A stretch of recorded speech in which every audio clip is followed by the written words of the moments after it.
Eksponentiel sammenhæng. Generelle egenskaber for en eksponentiel sammenhæng. Eksponentiel sammenhæng er y lige med b gange a i x'e. Den skærer altid y-aksen i b-værdien, altså startværdien. Hver gang x vokser med 1, så ganges y-værdien med fremskrivningsfaktoren a.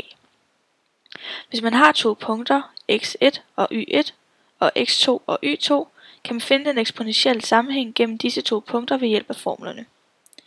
A lige med x i anden minus x i første, kvadratroden af y i anden over y i første.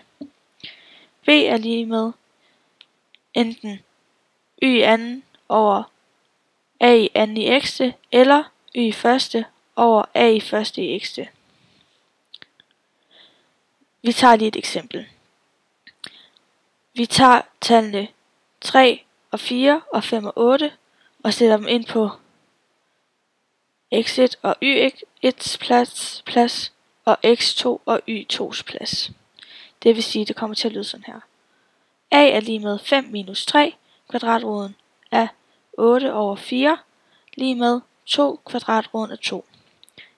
Det giver 1,41242.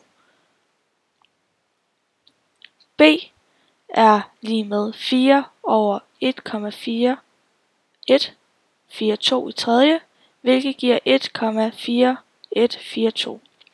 Det vil sige, at y bliver lige med 1,4142 gange 1,4142 i x'te.